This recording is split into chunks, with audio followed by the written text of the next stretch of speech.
Did you wake up in the middle of the night? Do this now and go back to sleep. 3 a.m. No alarm, no noise.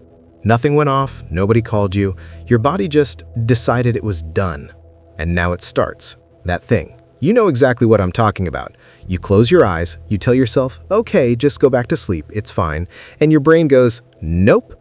Every worry you successfully avoided all day, they're all here now, front row, ready to perform. Future conversations that haven't even happened, scenarios you've already played out 100 times, people you're trying not to think about. And then, you make the mistake. You look at your phone. 3:10. Okay, that's not so bad. You can still get a few hours. So you flip to one side, then the other. You try the ceiling. Back to the side.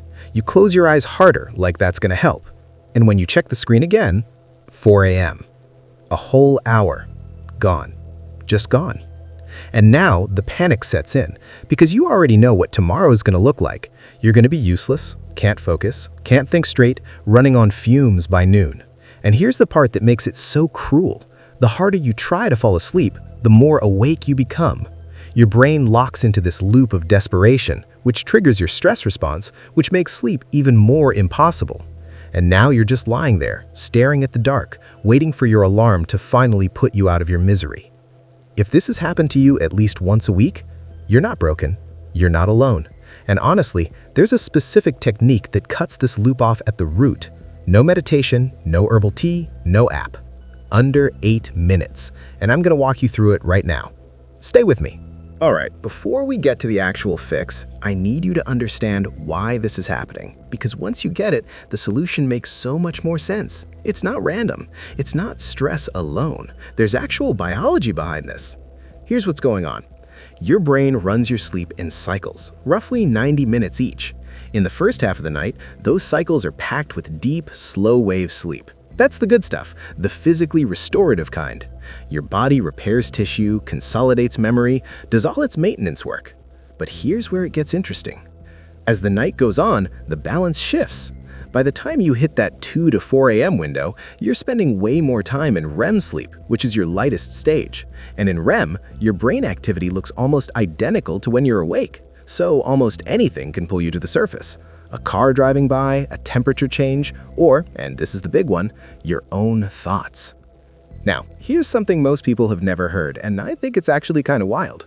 Your cortisol, that's the stress hormone your body uses to get you ready for the day, starts rising naturally somewhere between 2 and 3 a.m. Your body's basically warming up its internal alarm clock. Under normal circumstances, that's totally fine. But if you went to bed carrying a bunch of unresolved stress, a rough day, a difficult conversation, something you're anxious about, that cortisol spike hits harder, earlier, and suddenly your body's priming itself for action at 3 in the morning. So that jolt awake, that feeling of your heart going slightly faster, your mind snapping on like a light switch, that's not a malfunction. That's your biology working exactly as designed. The problem, and this is everything, is what you do next. You look at the clock, and the second you do, your brain starts doing math you really don't want it to do. It's 3 a.m. I need to be up at 6:30. That's 3.5 hours. I need to sleep right now. Why am I not sleeping? What's wrong with me? And just like that, you've made it 10 times worse. Here's something that took me a while to really sit with. Sleep is one of the only things in life that works completely in reverse. The more you chase it, the faster it runs. Neurologists have pointed this out for years. Waking up in the middle of the night is almost never the real problem. It's the anxiety that follows. That's what keeps you up. The awakening itself is completely normal. The mental war you declare on yourself afterward, that's what does the actual damage. So stop doing the math. Seriously, just stop. Okay, so here's what's actually happening inside your body when you start to panic. Your brain, and it really can't help this, it's just doing its job, doesn't know the difference between a stressful thought and a real physical threat. It responds to both the same way. It fires up your sympathetic nervous system, your fight or flight system, the one that evolved to keep you alive when something was trying to eat you. Your heart rate goes up, your breathing gets shallow, adrenaline and cortisol flood in. Your brain shifts into full alert, scanning for danger. There is no danger, but your body doesn't know that. What you need is to flip the switch, literally flip it. There's another system, the parasympathetic nervous system, which some people call your rest and digest mode, and it is the biological opposite of fight or flight. When that activates, your heart slows down, your muscles release, your brain stops flooding itself with stress hormones. And the fastest way to trigger it, honestly, faster than any supplement, any app, any sleep hack I've come across, is your own breath. So this is called the 4-7-8 breathing technique. It was developed by Dr. Andrew Weil, Harvard-trained physician, one of the most well-known voices in integrative medicine. And it's actually rooted in pranayama, which is an ancient yogic breathing practice that's been around for centuries. The science just finally caught up with what those practitioners already knew. The pattern is simple. You inhale for 4 seconds, hold for 7, exhale for 8. That's it. 3 numbers. But here's what happens underneath the surface, and this is the part that actually matters. When your exhale is longer than your inhale, you directly stimulate the vagus nerve, which is, okay, quick detour, bear with me. The vagus nerve is the longest nerve in your body. It runs from your brainstem all the way down through your heart, your lungs, your gut, and it is the main highway of your parasympathetic nervous system. When you stimulate it through a long, slow exhale, you're basically sending a direct message to your brain. Hey, it's okay. The emergency is over. Stand down. And your body listens. Heart rate drops, muscles soften. Your brain waves start shifting toward theta and delta, the patterns associated with deep relaxation, the bridge between wakefulness and sleep. Research backs this up. Studies have confirmed that slow breathing with extended exhales measurably reduces heart rate and cortisol and increases parasympathetic activity. You're not tricking yourself, you're sending a real biological signal through your own nervous system. Okay, let's actually do this. Here's how you run the technique at 3 a.m. First, and this is more important than it sounds, do not get out of bed. I know it's tempting. You want to walk around, reset, splash some water on your face. Don't. The second you stand up, your body starts interpreting it as morning. Stay horizontal, same position you were sleeping in if you can manage it. Second, I know, put the phone down, don't look at it. That screen is pumping blue light directly into your eyes, which tells your brain it's daytime and tanks your melatonin. Eyes closed, phone face down, leave it. Third, put one hand on your belly, right on your abdomen. This step is actually really important and a lot of people skip it. You need to be breathing from your diaphragm, not your chest. If your hand isn't moving up and down with each breath, you're chest breathing, and that actually keeps your stress response active instead of shutting it down. Now, inhale through your nose, slow, 4 seconds. Feel your belly push outward as your lungs fill from the bottom up. Then hold. Don't breathe in, don't breathe out.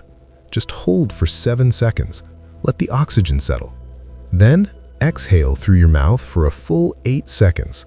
Slow, long, controlled, like you're breathing out through a really thin straw, every last bit of air. That's one cycle. Do 4 of them back to back. Don't stop in between. The whole thing takes about 8 minutes, and most people, not all, but most, feel that shift by the 4th cycle. A heaviness in the arms and legs, thoughts starting to blur at the edges. Eyelids that feel like they've tripled in weight. One thing I want to say here, because I think it matters, it doesn't have to be perfect.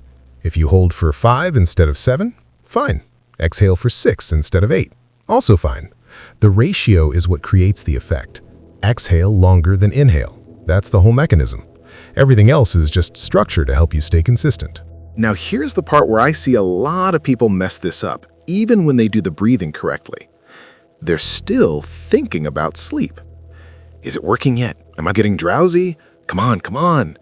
And that internal monitoring, that anxious checking, it's enough to keep you locked in wakefulness. Because every time your brain goes, wait, am I asleep yet? It wakes itself right back up. So here's the actual shift.